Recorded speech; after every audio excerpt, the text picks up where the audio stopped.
Hello viewers, in 24 hours, Prime Minister-elect Narendra Modi will take oath for the third successive time. He joins Pandit Jawaharlal Nehru, the former Prime Minister of India, in being the only Prime Minister to return to office 3 consecutive times. This is history that is going to be scripted after a period of 62 years. The fact is, viewers, that unlike Mr. Nehru, Mr. Modi returns as part of a coalition. This is because the BJP doesn't have, as you all know, a majority on its own. It will be dependent on allies. This means that the BJP will have to obviously adopt a much more consensual approach to the manner in which it governs the country. Many have pointed out that one of the reasons why the BJP could very quickly pass a number of legislations was because it actually enjoyed an unquestionable majority in Parliament.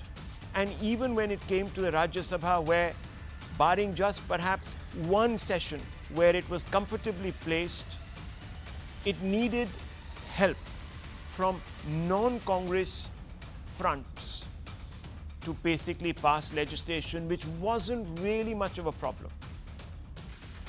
This time, viewers, the BJP knows that it has to deliver very quickly to redeem itself in the eyes of the public, which means it will have to focus very hard on the economy, boosting jobs, boosting industry, boosting growth, boosting income levels, especially of farmers and those that got left behind during the COVID years and after. For that, viewers, fast-paced reforms are the need of the hour. Some of them are required, some of them can be set aside.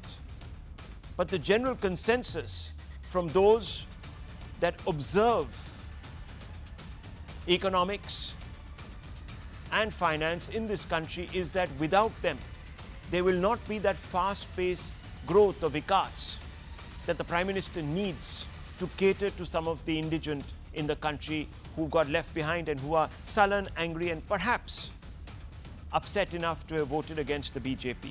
What are some of these reforms that are needed? Let's break it down for you. The carrying forward of land reforms.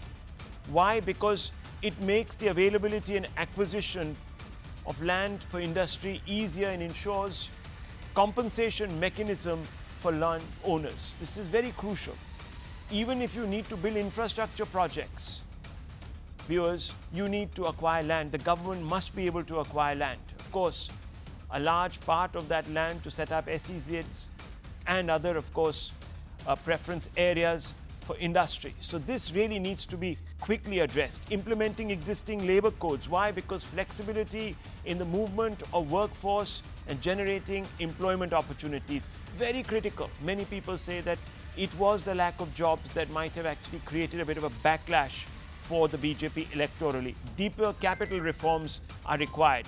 NDA needs to move towards full convertibility of the rupee for a large number of factors which we will discuss in a short while.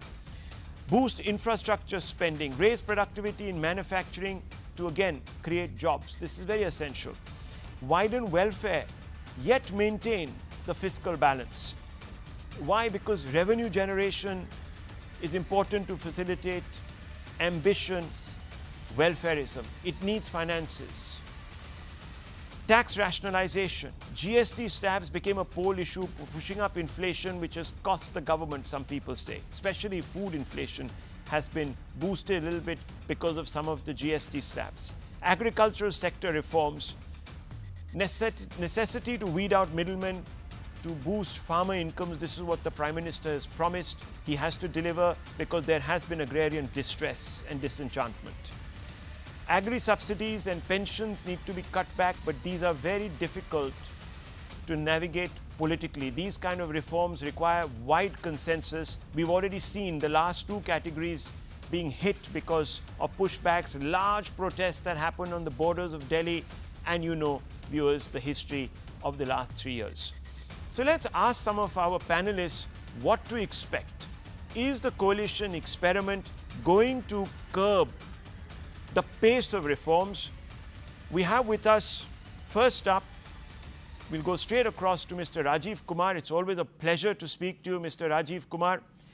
You are, of course, the former VC of Niti Aayog, so somebody who has worked within government, shaped some of the policies that have delivered the results today. So, first of all, wonderful having you and your insight.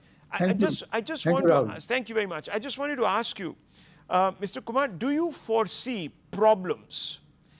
You know, political economy is a different kettle of fish, but there are a large number of things that are required. So, first of all, will there be consensus of some of the more difficult things that are required to keep the economy on track, to ensure that we are not spending profligately?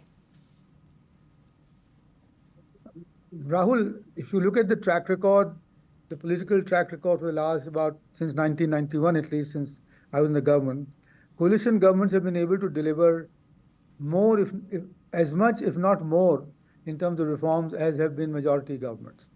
So I think that's something that we should remember, that we should keep in our mind when you're talking about going forward. That's the first part. The second part is that both, I can vouch for the fact that both the Honorable Prime Minister and Mr. Naidu are very reform-minded people. You'll remember Naidu's stint as the Chief Minister of the United Andhra Pradesh and the kind of lift that he gave to Andhra at that point of time to the IT industry, financial sector, etc. So they are there too. The other coalition partner, Nitish Kumar ji, also has been reform-minded. I remember the time when he set up the Bihar Investment Council. So I think undertaking the difficult reforms should be on the agenda, will be on the agenda. The only difference would be here is that you will have to take people along and you'll have to explain what you're going to do ahead of the time that you're doing it. And I think that makes for actually better governance in some sense and better political coherence and convergence. So I'm quite clear in my mind that the difficult reforms will be undertaken. And there are some quite, there. And the first and foremost, I think, which everybody would agree on, is to generate the necessary employment in the economy. And I think for that, there will be consensus, and those are some of the reforms I think will be quickly undertaken by this government, and the sooner the better for everybody concerned. So there are two prongs that we have seen have proven problematic, at least if the data points to those conclusions for the government going into this previous election. One is, of course, jobs, as you've pointed out, and the other one was food inflation specifically. While overall inflation might be down, food inflation has been a problem, and we know the history. There are enough data points to suggest that political results are directly linked to the price of food, etc. Now, how does one make agriculture productive, get returns, balance all of that? Then also there's talk about sort of making a law for MSP and then ensuring that there is no inflation. You know the macro picture and you know all the pulls and pressures. How do we do all of this? Yeah, so let's talk about agriculture and food price inflation, etc. I think that's a very important part, and because food inflation also implies wage inflation, because that's the food basket pushes up the wage basket and the demand, etc., can go up, and so that's necessary to keep it in control. Now here there is one there's a long-term solution which must be now implemented. But that's a long term, as I said. But I should mention it, which is to shift away from the biochemical package called Green Revolution, because that has run its course. That's now begin to have declining returns. The costs are going up. The inputs are delivering less and less, and which is then what causes the farmers distress, because they have to take bigger loans and therefore they can't pay them off, and that also creates a big pressure on raising the MSPs and so on, because the input costs keep going up. So that's something which the Prime Minister has talked about. That's something that the Finance Minister had it in her budget twice at least, and which is the necessary shift away from biochemical package to what I have been pushing from Niti Aayog, is called the natural farming, the zero chemical farming. That's one part. It will take time. On the second part, which is the immediate control, there are 2 or 3 steps that the government has to take. You see, one is a much better monitoring of the cropping status. through satellite. Private sector industries are doing it. We can do it better. And if you are warned in advance about a coming shortage of any crop, you can do that. You can ameliorate that through imports, which the government did that 3 years ago, I remember, with some things. And that's something that you can do. Two, what you can do is about the MSPs, and there was a proposal which was given out, which is that you can ask the private sector to start giving the MSP, and pay the private sector the difference between the MSP and the market price, which can be determined, which is not so difficult to determine. And the subsidy bill doesn't go up much more. In fact, if you can move some of the principal commodities like food grains away from the public sector procurement to private sector procurement as well, and then agree to pay the traders, the difference between the two, that will help both the farmers get the minimum price, but as well as keeping your subsidy bill below normal. Third is what is already being implemented, and which is the free ration, the free food gains to 80 crore people, and which has been extended for the 8 years, which prevents the impact of price rise on the most vulnerable. In fact, 80 crores is a very large population, about 60% of the people.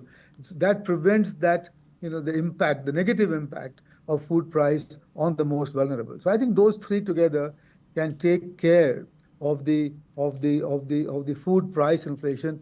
Yes, of course, fiscal profligacy is an anathema to all of this, which has to be reined in. And I hope, therefore, that the coalition will agree to the ongoing strategy of the government, which is that we will be fiscally prudent and not fiscally profligate. Because if you do that, then not just the food prices, but overall inflation, tends to peak.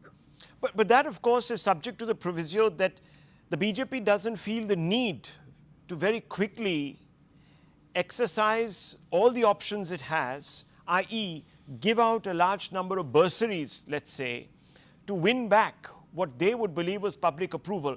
I think the one thing that is right now being called into question really is the brand width of the Prime Minister. Many people are saying, it's shrunk after this. His own persona of invincibility has been dented. And there are 3 or 4 elections coming up.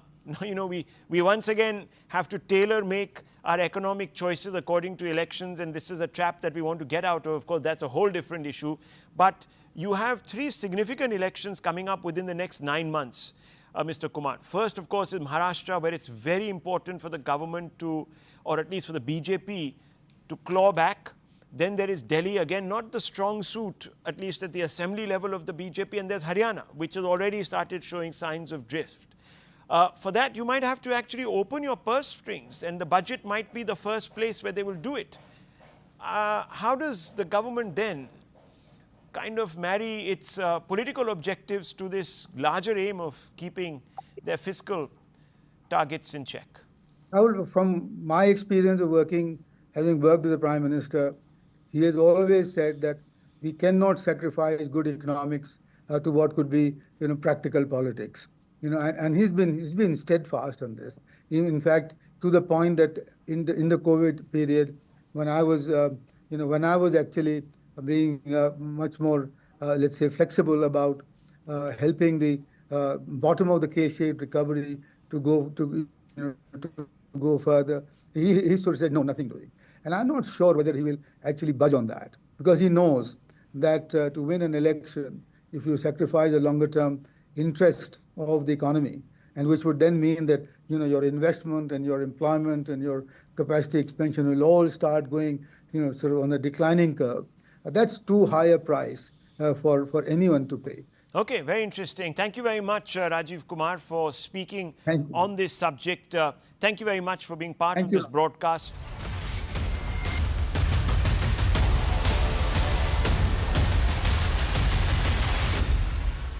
Prime Minister-elect Narendra Modi met President Draupadi Murmu and staked claim to form the NDA government at the centre yesterday. Modi, while addressing the media, said that he is honoured to be chosen by the NDA as the leader and looks forward to forming a stable government at the centre. Now, he is all set to take oath as the Prime Minister for a historic third term tomorrow at 7:15 p.m. And top sources have told CNN News 18 that nearly 15 spots in the Union Council of Ministers could go to NDA allies as the BJP top brass began discussions with the partners. Sources, in fact, had said that BJP wants to keep the top ministries, including Home, External Affairs, Defence and Finance with them. TDP and JDU, the two most crucial NDA partners, may also get cabinet berths in the government. साथियों, मेरा बहुत सौभाग्य है कि NDA के नेता के रूप में आप सब साथियों ने सर्वसम्मति से चुन करके मुझे एक नया दायित्व दिया है और इसके लिए मैं आपका बहुत बहुत आभारी हूं। आज जब आप मुझे फिर से एक बार ये दायित्व देते हैं, इसका मतलब है कि हम दोनों के बीच हम आपस में विश्वास का सेतु इतना मजबूत है।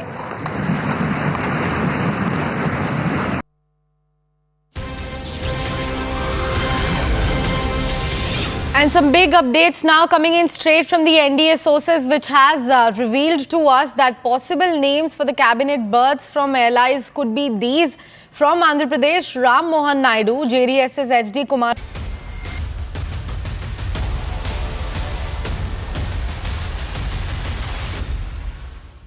Let's open this up further. We have with us Pradeep Shah, founder of CRISIL, which is an agency that looks at ratings, etc.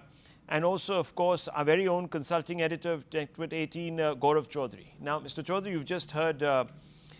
Rajiv Kumar, a former insider, worked with the Prime Minister, says there will be no adoption of that populism that some other governments got caught up in. Right, and we know what we're talking about. So are you confident of this? Or is that really the worry in financial, economic circles, that that could happen? A couple of results don't come your way, you're not back on the horse perceptorially, and then things start going sideways. No, I don't think so, Rahul. In fact, policy making is the art of the possible, and I think we are going to see a lot of demonstration of that premise in the coming months and weeks. The first test, of course, is when the first full budget is going to be presented sometime later this month or maybe early July, which is where the government is going to signal and demonstrate its intent to walk the talk on the economic vision. Oh, so you think that it's going to be as soon as this, that the government Absolutely. will not open purse strings? No, it will not open purse strings. It's going to continue with the vision that it had set out about 10 years ago. The broad contours are going to remain the same. However, this time around, I believe that there will be a lot of emphasis.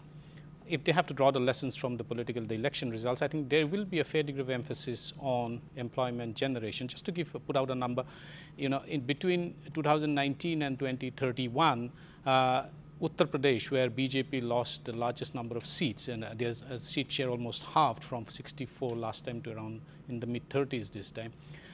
The median age in Uttar Pradesh is going to be 26.85, which means Uttar Pradesh is going to be India's youngest state, or is India's youngest state now, followed closely by Bihar, Madhya Pradesh and Rajasthan, which kind of underlines the need for employment generation. And also between now and 2031, we're right in the middle of that. About 60%, 58.8% of India's population will be in the working age group, that is 20 to 59. So that is where employment generation becomes absolutely critical. The perplexing thing about India, and that's a peculiarity in India, is that while manufacturing sector is moving in because of schemes like PLI, etc., and there's a lot of demand for employment, there's still a fair degree of unemployment. So the gap obviously probably is in the skill levels. The good thing for this coalition, in my view, is that with Chandrababu Naidu being part of the coalition, he is India's one of original reformists, which would mean that if at all reforms has to take place, probably you will see the pace getting even speedier with this government, and I don't think this government this Modi 3.0 is going to expend too much of time in trying to manage a restive alliance at the cost of economic reforms and policy making. Now, that's an interesting point of view. Let me bring in Pradeep Shah. Mr. Shah, what do you make of the talk that some reforms that could have political cost will be set aside, disrupting perhaps the growth story?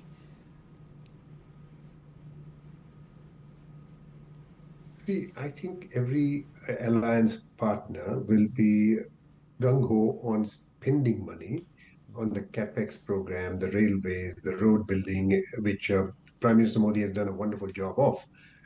There may be some moderation in social programs, and whether it's religious oriented or communal minded or whatever. But that is a good thing, actually. It brings more centricism to the country. So I think on capital expenditure and so on, no one will object. On some issues like labor, there can be some some problems. Modi wanted to do some major labor changes.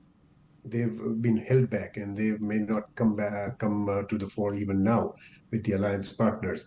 And nothing to worry about. What one would like to see, of course, is the reduction in the compliances and the ease of doing, increasing the ease of doing business and ease of living. We have 69,000 odd compliances, 6,000 odd filings required from every business that operates nationally, 26,134 provisions that require jail in case there is violation.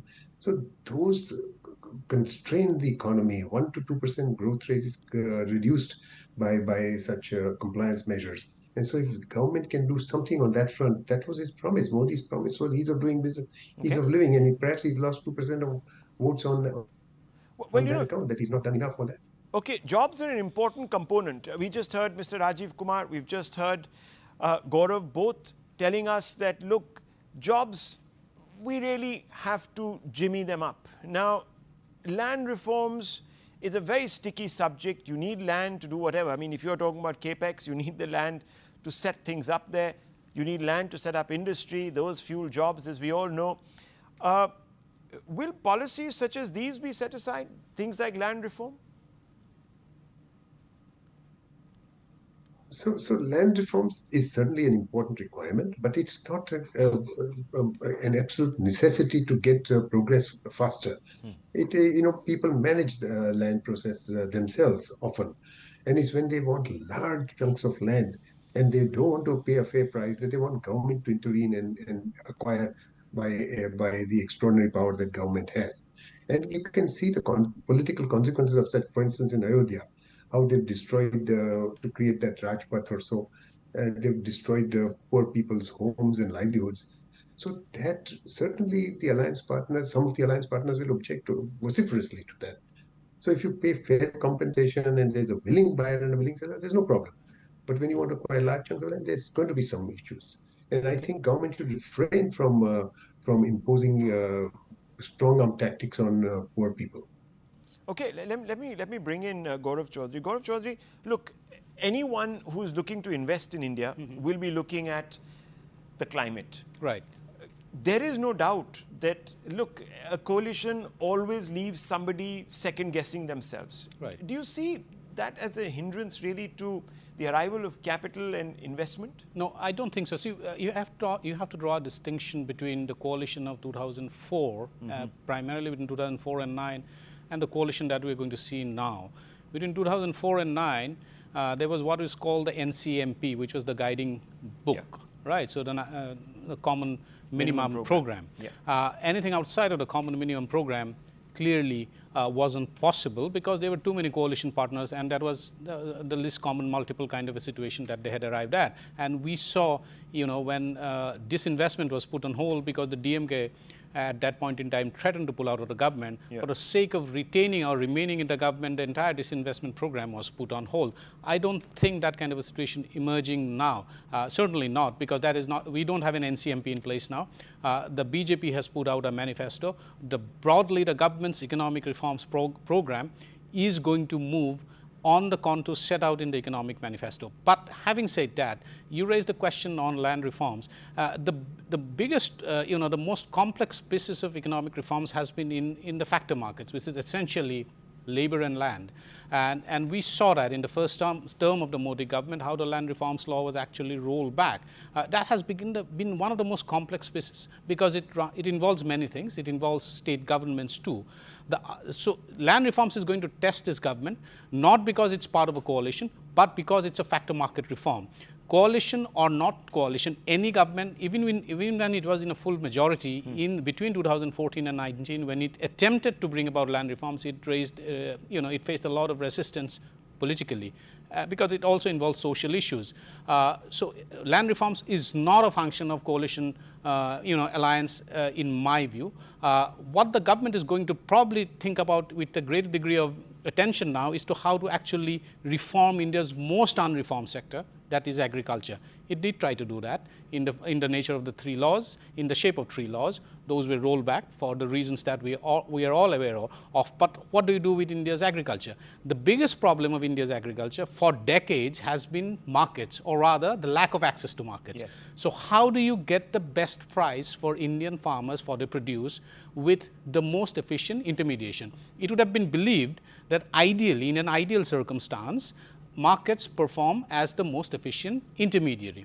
And that is why these 3 laws were introduced. For whatever reasons, those were rolled back for political expediency. Now, that said, you still have to fetch the best price for India's farmers and the produce of them. How do you go about doing that? That is something that the government, I think, is going to spend fair degree of political capital as well as time on economic management in trying to reform that sector. And maybe because you're not a one-party government, it will lead to a solution, because you will be more amenable to hearing the other side. More consensual approach, probably. Absolutely. Well, we leave it at this, viewers. It's been a fascinating discussion. You get a bit of an idea. Continuity is the leitmotif. Not many people are expecting hiccups, but a lot will depend on the ability to give and take at the right time. Thank you very much for watching.